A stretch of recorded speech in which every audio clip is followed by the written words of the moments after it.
Call the Health Committee meeting to order on January 4th, 2022 at 9 a.m. Lacey, are you taking, would you call a roll, please? Curtis? Yes. Sure. Bard? Yes. We're here.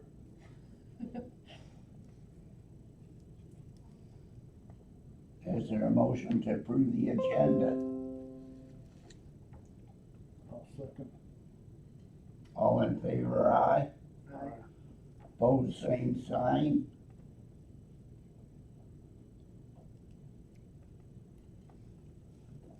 Is there a motion to approve the claims?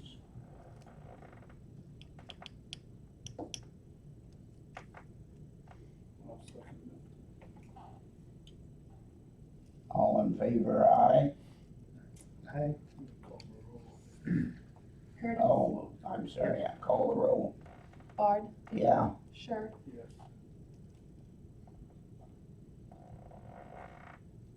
are there any public comments?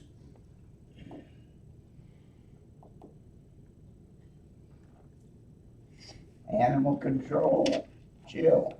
All right, well, we had for December, we currently have 4 dogs with, Jake Williams, the part-time officer that I have. His family has the kennel license. He's holding 4 right now. We had 2 go to Kankakee Humane Society, 3 go to River Valley Animal Rescue, and we have 1 that is being, fostered. We currently have no bat cases out, so that's good. And then case reports currently open. We have 1 in Gilman and 1 in Milford. Gilman is a bite. Milford is, we actually have 4 dogs that got taken. The residents got in some legal trouble, so we have those right now. We closed 5 cases. 2 dogs were found out in Watsika Country. We held them for a little bit and we cleaned them. They actually both went to River Valley, and are available on their Facebook page for adoption. We have another one that was relinquished out of Ashcombe, elderly owner. He was a big bull mastiff, 125 pounds. Oh, He went to River Valley and he actually got adopted in 2 days, so that's good. And then we had a dog bite that had to be put down, and Kankakee County helped me out with that one. And there was another pit bull stray outside of Beaverville that went to the Kankakee Humane Society. So we have a total of $5,200 for deposits.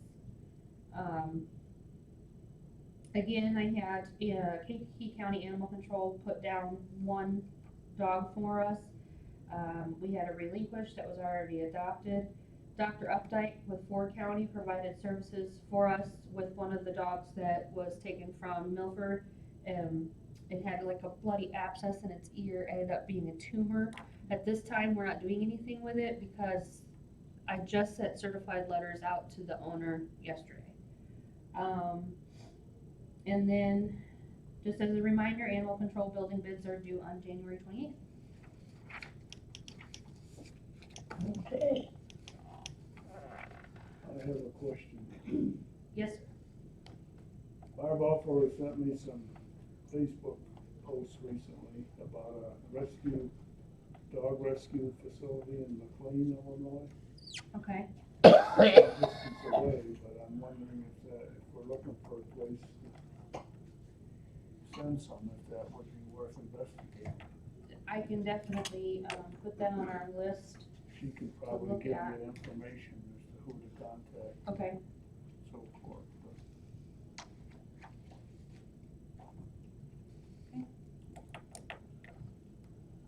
Any other information to pass along?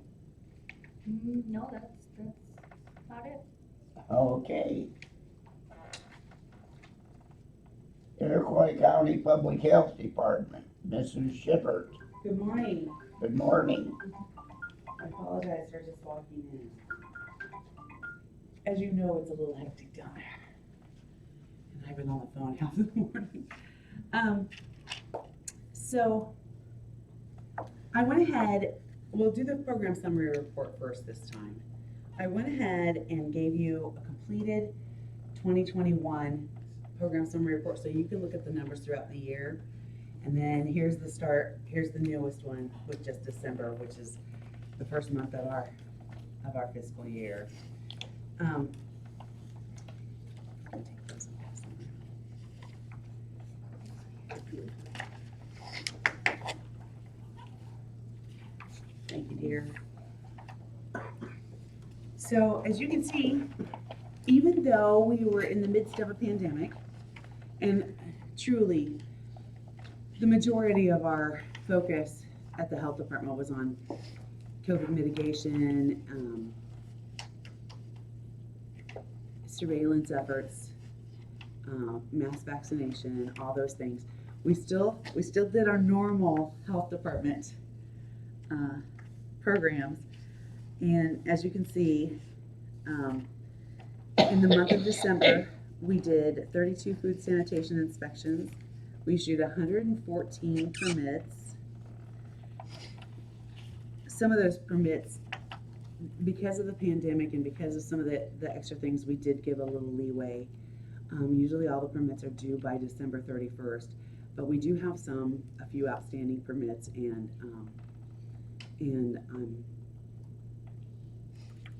looking at those late fees and maybe doing some adjusting to that.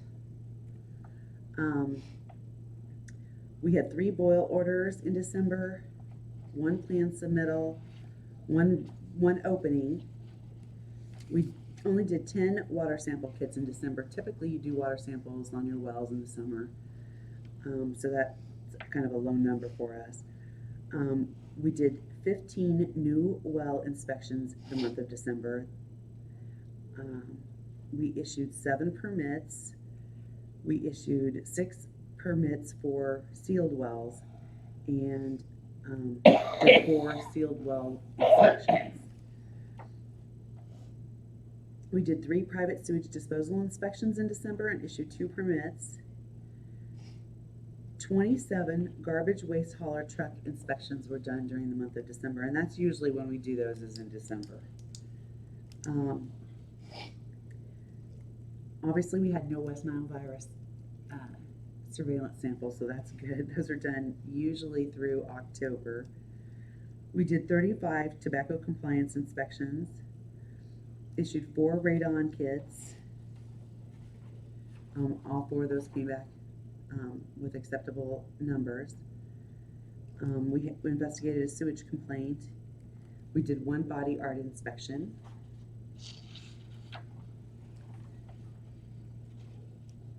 And then you can see on the next page under community health all the immunizations.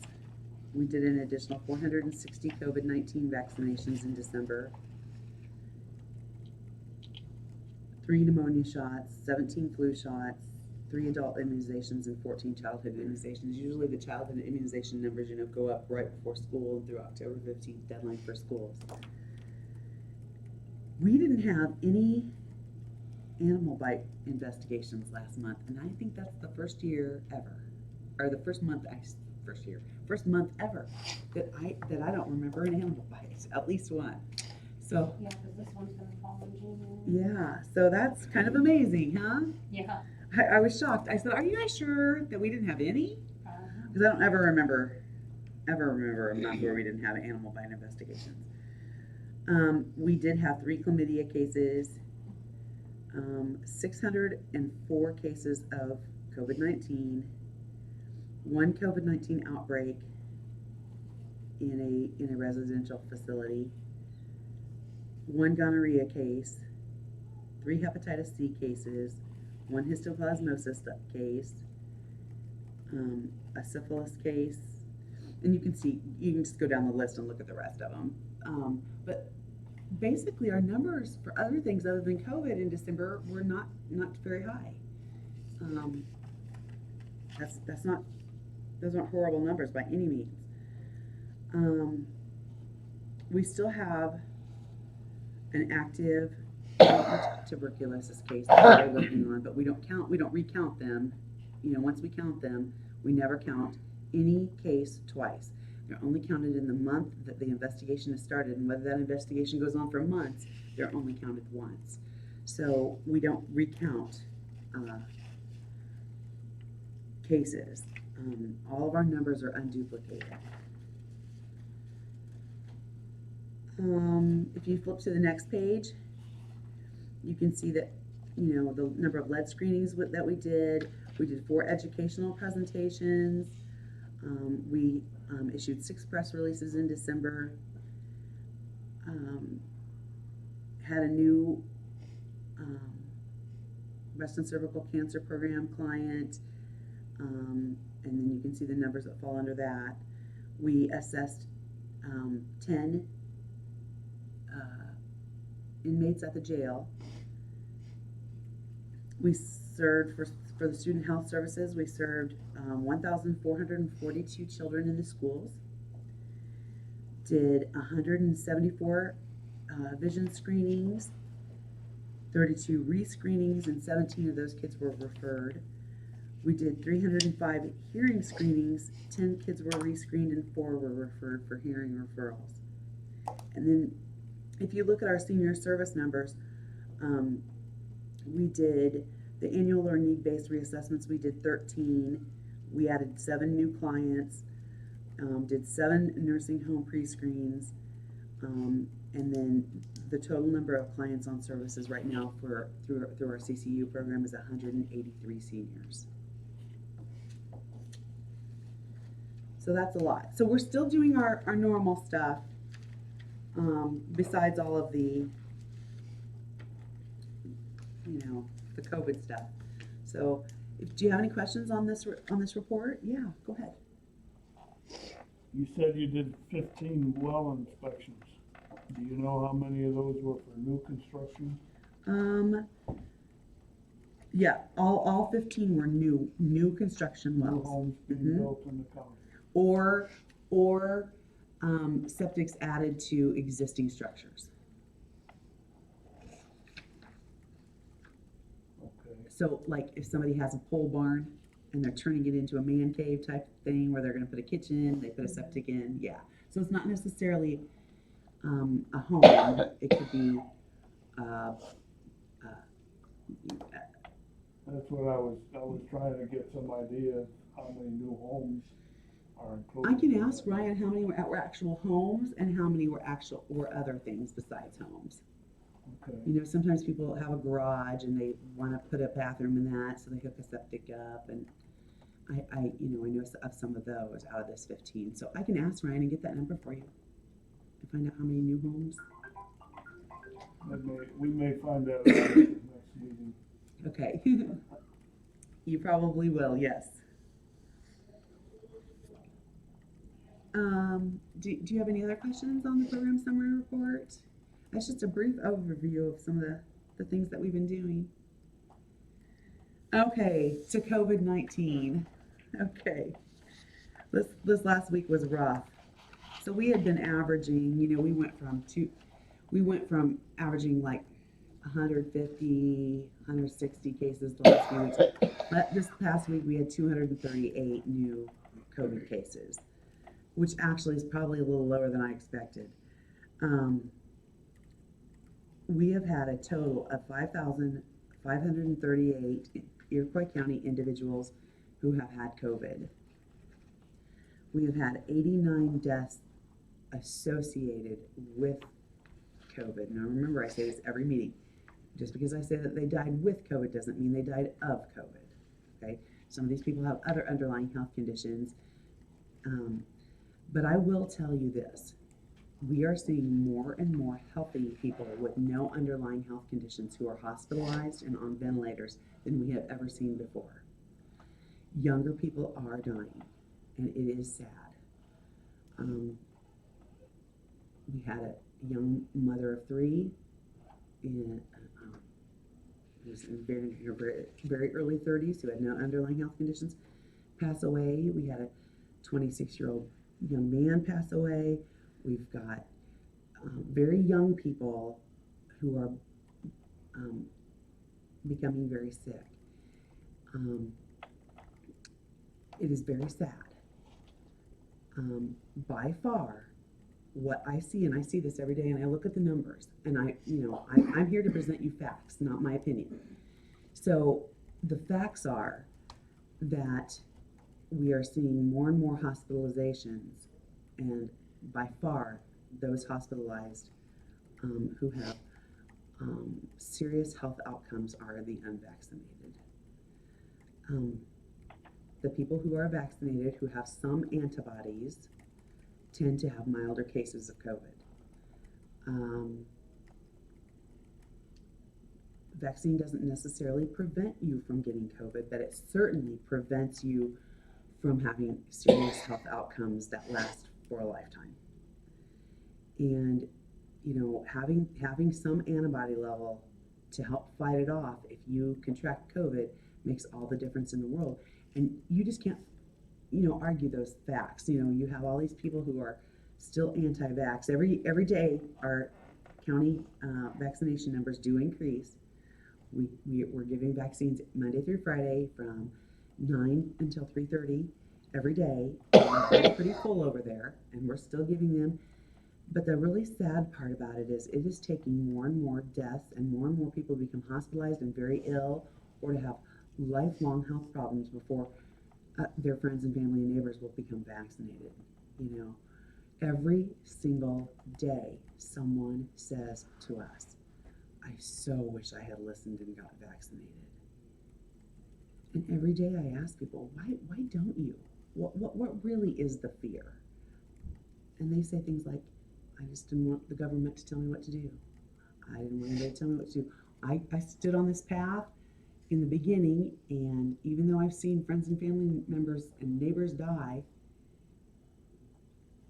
I had already made up my mind, and it was so hard to change my mind. We've done everything we can to get people to change their minds. Half the world is now vaccinated. I don't think people are walking around hiding their third arm, or, we've looked at the chemical compound. A U of I, an independent professor at the U of I, broke down that compound early and said, here's what's in this vaccine. We looked it all up. There's nothing in the vaccine that is any more dangerous than any other vaccine. In fact, I think it's safer than polio, but that's my opinion. And I certainly took a polio vaccine because I don't want polio. But getting people to change their minds is very difficult, because once they have that mindset that this vaccine is evil and there's a tracking device in it, or it's the mark of the beast, or whatever people are imagining in their minds, trying to get them to change their mind is very difficult. It's very difficult. But the sad part about that is we are seeing more and more people who are ending up in the hospital, healthy people that are ending up in the hospital and on a vent. I have a good friend. And those hospital stays can be very long. Yeah, he's been in the hospital. He was in the hospital the whole month of December, on a vent, little hole in his lung. Had to have a permanent trach put in. He's now being fed through a G-tube. He's my age. And super healthy and physically fit. Yeah. And, it's sad. It's sad. That stuff does not have to happen. It does not. And I get so frustrated. And I think I said this to you guys last meeting, but every night as I go to bed, I think to myself, what am I not saying right? What am I not doing to make these people understand that giving your body a mechanism to develop some antibodies against this horrific virus, what else do I need to say? What do I need to do? Am I not doing a good enough job? How am I going to, I take this stuff to heart. Every time there's a death, I cry. And I cry almost thinking about it. The population health of Iroquois County is my responsibility. It's my responsibility. I take that serious. We have I've spent my career, My staff has spent their careers making sure that these chlamydia cases and syphilis cases and TB cases that we had, that people don't realize in the county how bad these things are, and the medicinal resistant strains that are out there, and the mitigation efforts and the control and prevention measures that we implement that stop it so that we can protect the population. If they knew all the things that we did behind the scenes, they would probably be shocked. And we have done it quietly because our goal is to not make people go afraid to go out in public. We want you to feel safe out in public. That's our goal. We want you to live great lives and have fun and be with family and friends and do all those things. That's our goal. And still prevent these diseases. And every night I lay my head on my pillow and I think, we don't have a grip on this. There's still no light at the end of the tunnel. The cases are worse now than they've ever been. It's frustrating. It's super frustrating. It's a heavy burden to bear, and it gets to you. Well, I think you're doing a pretty good job, Dee, but I have to say that I think a lot of the problem rests with the media and with some of the government leaders. Oh, absolutely. Absolutely.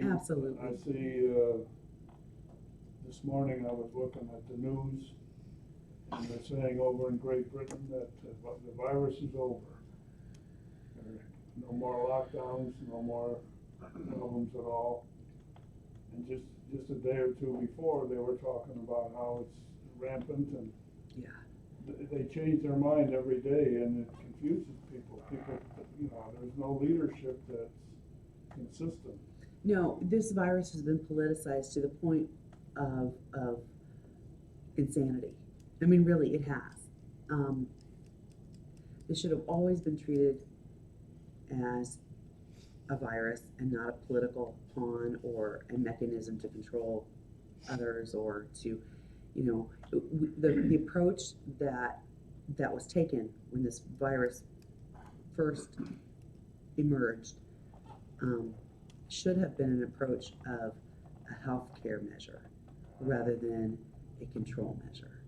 And, most people, given the opportunity, will do the right thing. Most people. Not everyone, because I'll use this for an example. Yesterday, we had a positive case. I spoke to him on the phone. He had some questions.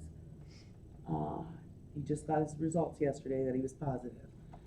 I stopped at Walmart and did some shopping last night. I see him in Walmart.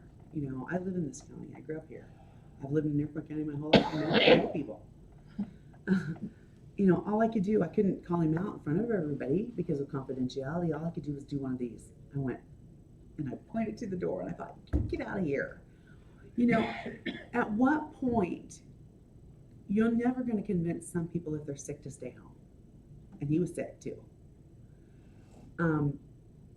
If we could just get everybody that has been sick or has been exposed to the sickness to stay home, we could get control of this. But that's never going to happen because we've grown into a society where our wants outweigh what's best for other people, and that's sad, but it's true. I mean, you can candy coat it, and I could say it nicer, and we could all pretend that that's not happening, but that's exactly what happens. And part of it isn't just selfishness or what part of it is need. There are people who sincerely fear that if they don't go to work, that they're not going to be able to pay their bills. And we hurt for those people too, which is why I wrote that huge grant to provide at least groceries and some assistance for people who have COVID so that they can remain in their home. Because there are people who don't know how they're going to get their bills paid if they don't go to work. And I understand that. There's no easy answer here, and there's no easy fix. The easiest thing I can tell you is that we're not going to see this go anywhere near go away until we get a larger percent of the population who are vaccinated, and at least if they become ill, if they're vaccinated, they won't end up overwhelming the hospital system. And that is a problem.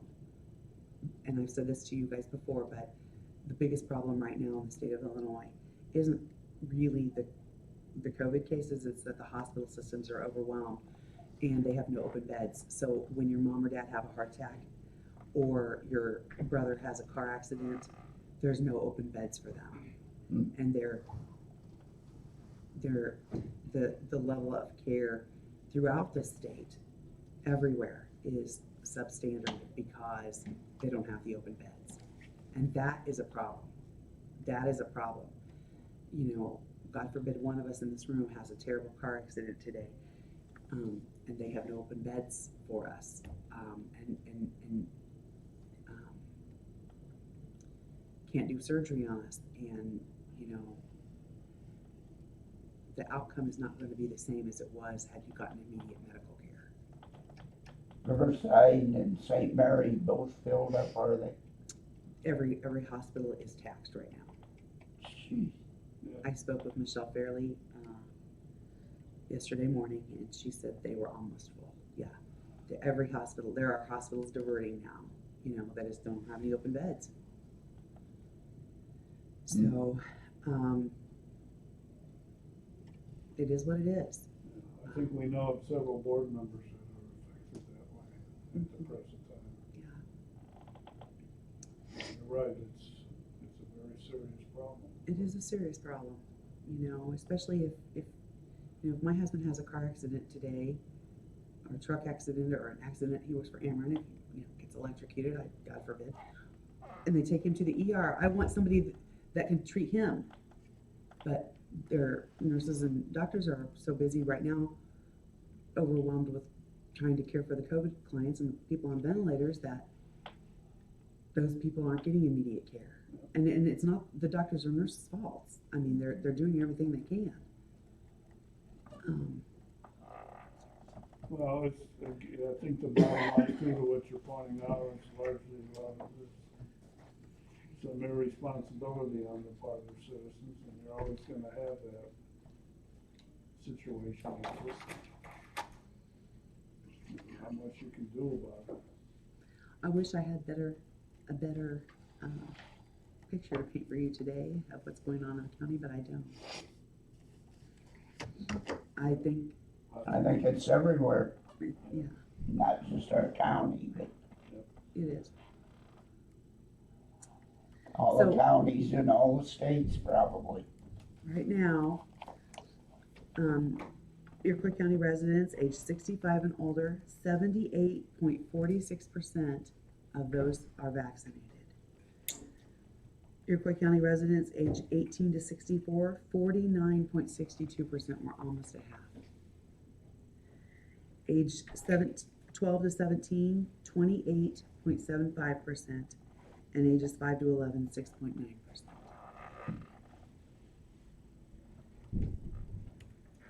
So, at least of the adults in the county, we're right at approaching the half mark.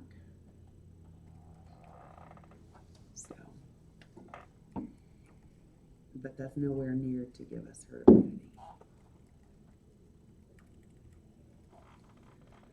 I think the best advice is to continue publishing the statistics and the facts so that people are aware of what's going on, the evidence, put it in front of them. The really sad part is our vaccination rates really jump up after there's a young death. The next 2 or 3 days we're swamped with phone calls and people wanting to get vaccinated. But it's so unfortunate that it takes that to convince people to build up their own antibody level. It's always been that way. I know. Some things just never change. I know. I do. Do you have any questions for me? So how is your staff holding up? Well, that's always a good question, isn't it? They're doing the best they can. They're stressed. They work long hours. When they get home, they have 50 phone calls from family members and friends and neighbors who have questions. The work never ends. They start their days at 6 in the morning and end their days at 11 o'clock at night before they hit the pillow. just between Christmas Eve and, New Year's Eve and New Year's Day, I had 41 phone calls. I counted them just to see. You don't get away from it, but that's our job, and And we do it. you said they take abuse. The abuse is actually getting better, I think. And I think it's getting better because I've instructed my staff not to tolerate it. When you call and ask someone to quarantine, you'd be shocked at the number of people who cuss my nurses out.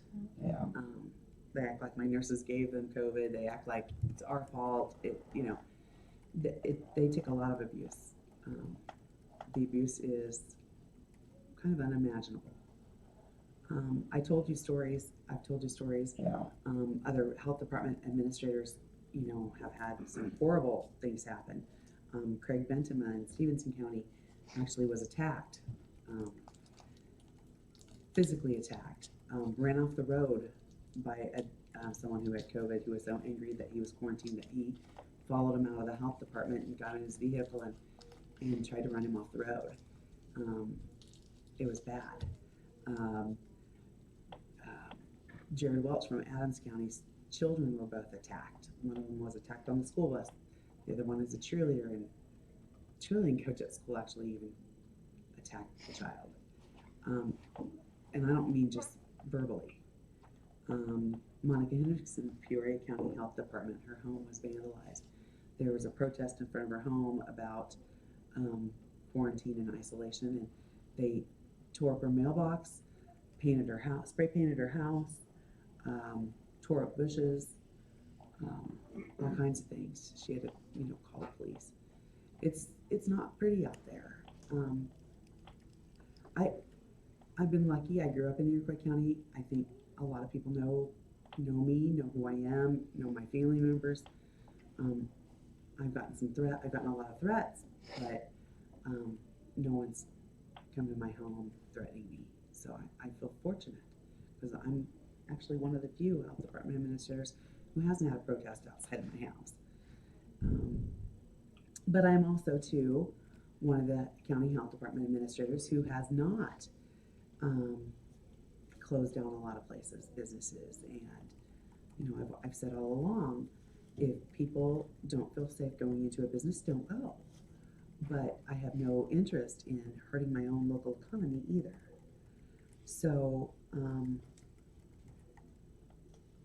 that I think those things make a difference too. But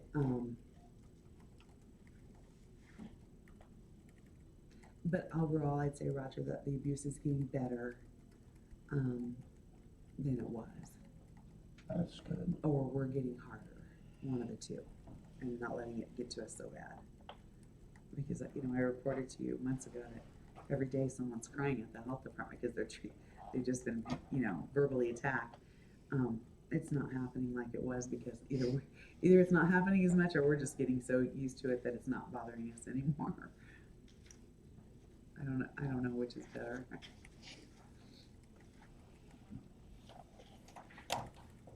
Okay. Any old business? Any new business to come before the committee?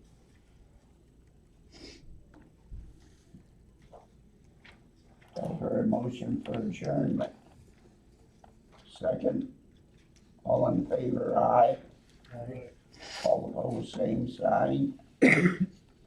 We are adjourned. Thank you. Thank you. Sorry I got a little emotional on you today.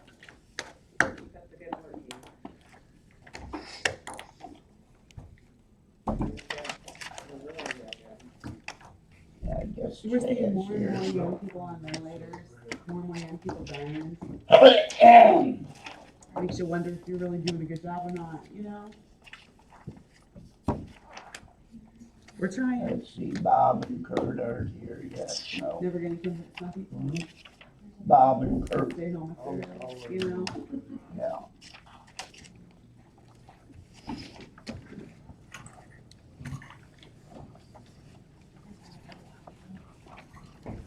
Mike, think there's a lot of people that think that in 10 or 15 years, that somebody will come out and say, anybody took that shot, they did to that. Oh, that's bullshit. Yeah, I don't even give me that. People, this is the one that kills me. This is the one that kills me. Every day somebody says to me, we don't know who to trust. Are you serious? You don't know who to trust. Let's see, your neighbor down the street who knows nothing about science, or the doctors and nurses in the area who are all promoting the vaccine. And you don't know who to trust. Really? That kills me, Ernie.